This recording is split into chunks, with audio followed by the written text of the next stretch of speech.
nggak? Enggak, Enggak yuk. Besok-besok bawa ya, kalau nggak bawa mantel minimal kalian. Iya yuk. Oke. Sebelum kita mulai pembelajaran kita pada pagi hari ini, teman-teman saya mohonkan ketua kelas untuk memimpin doa terlebih dahulu. Pada Kalista disilakan untuk memimpin doa. Baik Ibu, mari teman-teman kita berdoa sebelum mulai pembelajaran. Berdoa mulai.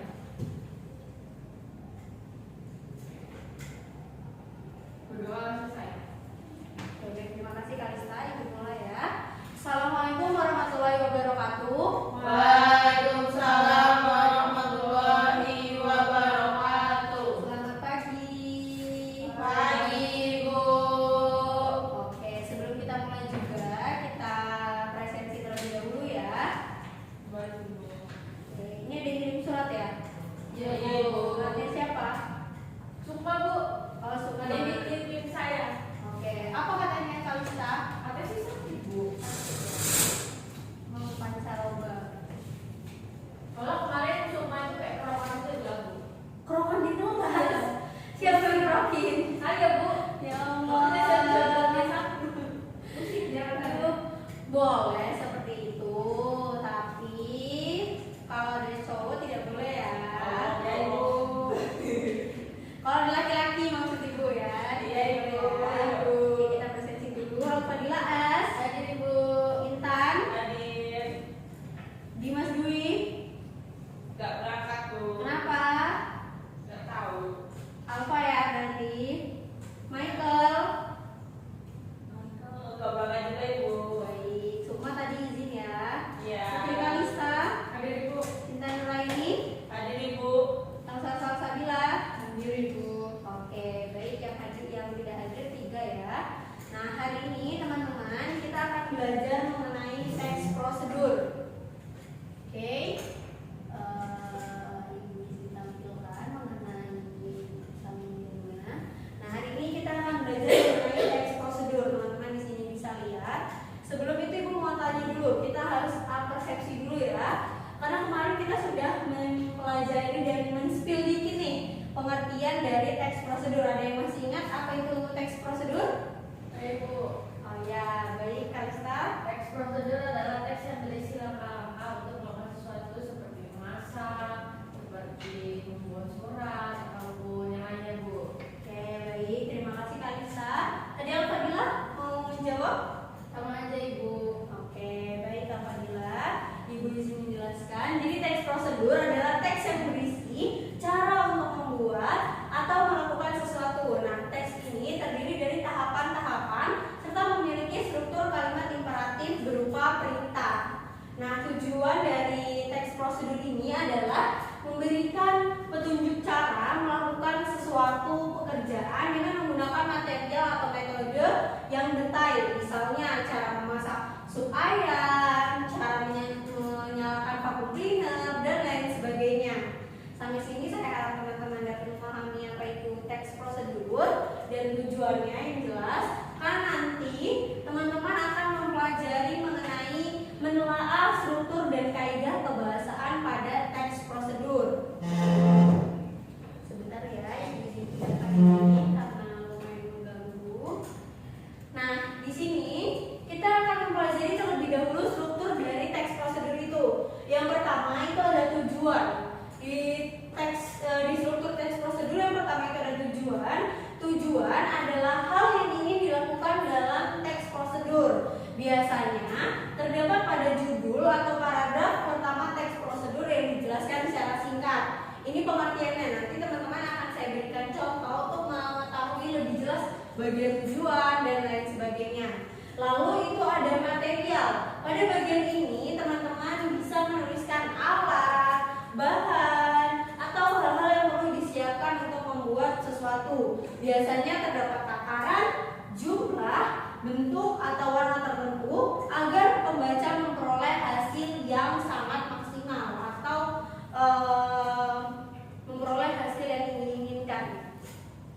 Selanjutnya itu ada langkah-langkah. Langkah-langkah yaitu tahapan atau proses untuk membuat sesuatu. Nah, biasanya di sini dituliskan dengan kalimat yang jelas, logis, sistematis, dan tidak bertele-tele agar pembaca tidak kebingungan. Yang Selanjutnya itu ada penegasan ulang atau penutup.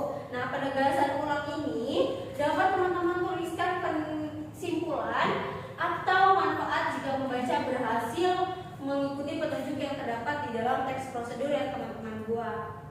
Nah, ini contohnya. Nah, tadi itu kan udah contoh dari teks strukturnya ya. Itu yang pertama tujuannya nih, contohnya. Ini kita mau membuat risol mayo. Risol mayonnaise adalah cemilan yang cocok disantap bersama keluarga atau sajian bagi tamu yang berkunjung ke rumah.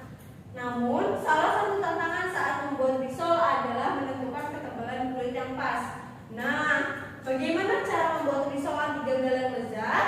Ikuti resepnya ya. Nah, teman-teman bisa tuliskan seperti ini nanti pada tujuan teks prosedur yang teman-teman buat. Lalu yang kedua itu tadi ada materialnya. Materialnya di sini teman-teman bisa tuliskan. Nah, contohnya kan kita bisa membuat yang pertama bahan kulitnya dulu. Karena tadi di sini teman-teman sudah ditekankan membuat risol, tantangan membuat risol salah satunya itu menentukan ketebalan kulit yang pas. Jadi teman-teman di sini di material teman-teman bisa sertakan juga bahan dari pembuatan kulit-kulitnya. Bisa teman-teman lihat 500 gram, 50 gram, 2 butir dan lain sebagainya. Lalu di sebelahnya ada bahan dari risol mayonya, itu ada 180 gram mayonnaise dan lain sebagainya. Teman-teman bisa lihat.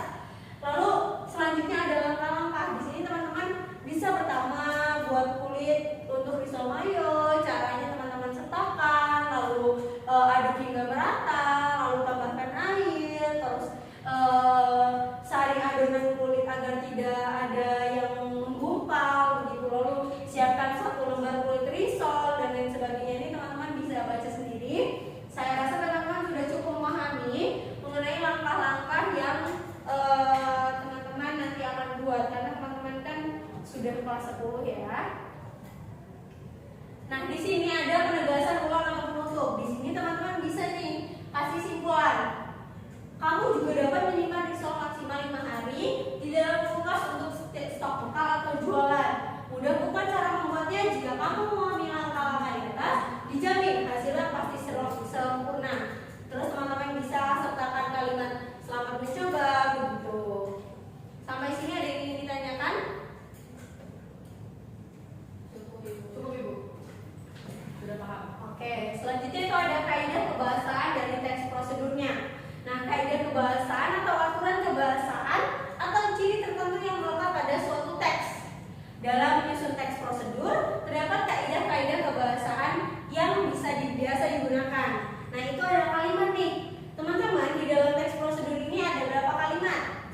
Ada yang bisa jawab? Apa Bu? Di dalam teks prosedur ini terdapat berapa kalimat? Ada yang bisa jawab? Berapa? 3 Ibu. Benar. Di sini ada 3 kalimat. Yang pertama itu ada kalimat imperatif, deklaratif, dan interrogatif. Nah, di sini teman-teman akan saya jelaskan mengenai 3 kalimat tersebut. Karena ini kalimat-kalimat yang penting dalam teks prosedur. Yang pertama kalimat imperatif, bisa ada yang bisa tolong bacakan? Intan, tolong dibacakan. Baik Ibu, kalimat imperatif adalah kalimat yang mengandung perintah, permintaan atau larangan untuk melakukan sesuatu. Contoh, hati-hati saat menggoreng risol. Nah, benar. Terima kasih Intan. Saya izin menjelaskan ya. Kalimat imperatif adalah kalimat yang mengandung perintah. Jadi ketika teman-teman nanti membuat teks prosedur, biasanya kan ada kayak letakkan risolnya ke dalam wajan. Atau misalnya tadi ini contohnya hati-hati saat menggoreng risol. Nah, itu merupakan kalimat perintah. Jangan lupa sertakan tanda apa ini? Seru. Betul. Jangan lupa sertakan tanda seru pada kalimat perintah. Lalu yang kedua itu kalimat deklaratif. Kalimat deklaratif adalah kalimat yang berisi pernyataan. Contohnya nih, risol mayonnaise adalah cemilan yang cocok disajikan untuk keluarga atau ketika tamu sedang berkunjung. Nah, teman-teman bisa sertakan ini pada tujuan struktur tadi seperti yang tadi dijelaskan. Nah, kalimat integratif ini, kalimat interrogatif adalah kalimat yang mengandung pertanyaan. Contohnya nih, bagaimana cara membuat risol mayonnaise yang lezat? Tadi teman-teman bisa lihat juga ya di sini di bagian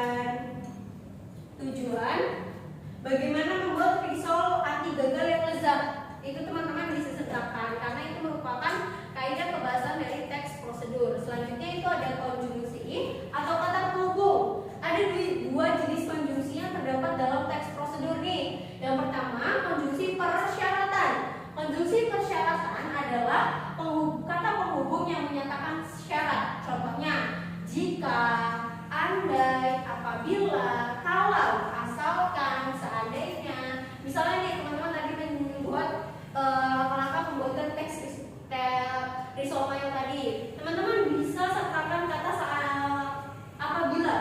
Apabila ibu dan bapak tidak menyukai rasa yang terlalu manis, ibu bapak dapat mengurangi takaran gulanya gitu. Lalu yang kedua itu ada konjungsi temporal. Konjungsi temporal adalah kata penghubung yang menandakan urutan waktu. Contohnya lalu, kemudian, setelah, dan selanjutnya. Jadi teman-teman bisa menggunakan kata-kata ini ketika teman-teman menyusun langkah-langkahnya. Selanjutnya itu ada numeralia atau kata bilangan. Nah, di sini ada dua jenis numeralia dalam teks prosedur. Yang pertama itu numeralia urutan, kata yang biasa menjadi kata pengganti konjungsi temporal. Contohnya pertama, kedua, ketiga, keempat, dan lain sebagainya. Lalu yang kedua itu ada numeralia kuantitas, kata yang berfungsi sebagai petunjuk jumlah atau durasi dalam teks prosedur. Contohnya masukkan 2 butir, diamkan selama 1 jam di dalam kulkas, dan lain sebagainya. Dan selanjutnya itu ada pronomina. Pronomina adalah kata ganti orang atau benda. Di dalam teks prosedur ada 2 jenis pronomina, yaitu pronomina persona dan pronomina petunjuk. Nah, pronomina persona ini adalah biasanya mengandung kata Anda, saya, kamu, kita, kami, dan kalian. Contohnya, tambahkan saus sambal sesuai dengan selera Anda. Jadi teman-teman di sini bisa sertakan kata Anda, karena kan memang selera orang beda-beda kan. Lalu ini ada pronomina penunjuk. Pronomina penunjuk biasanya mengandung kata ini, itu, dan tersebut. Contohnya, aduk adonan tersebut hingga mengental. Dapat dipahami sampai sini? Ibu. Selanjutnya itu ada verba. Verba adalah kata kerja. Nah, di sini ada 2 verba. Yang pertama verba material, kata kerja yang mengacu pada tindakan fisik. Contohnya menggoreng, mengaduk, mengiris, dan lain sebagainya. Yang ketiga, yang kedua itu ada verba tingkah laku. Kata kerja yang ditunjukkan lewat ungkapan yang tingkah lakunya tidak bisa dilihat dengan kasat mata. Contohnya memahami, berpikir, dan lain sebagainya. Dapat dipahami? Dapat dipahami, Ibu. Yakin sudah paham? Sudah, Ibu. Ini mau nanya dia? Boleh? Jadi kan teks prosedur tuh boleh nggak Bu ada gambarnya gitu, tulis gambar gitu, sini ngulangin Apa? Ada punya soalnya. Boleh, itu boleh banget. Nanti ketika teman-teman mendapatkan tugas dari saya, karena kan ini kita masih ada pembahasannya lagi. Minggu depan kita masih membahas mengenai ciri teks prosedur. Nanti akan saya berikan tugas. Nah, saya minta teman-teman sertakan gambarnya. Seperti contohnya ketika teman-teman membaca di belakang mie instan, biasanya itu kan ada kayak tuangkan air dan sebagainya, itu ada gambarnya. Nanti teman-teman tolong sertakan gambarnya ketika saya minta untuk membuat teks prosedur. Baik, Ibu. Sudah, ada yang ingin ditanyakan lagi? Contoh itu Ya. menurut saya. Contoh konjungsi persyaratan itu bagaimana, Ibu? Nah, tadi sudah saya jelaskan.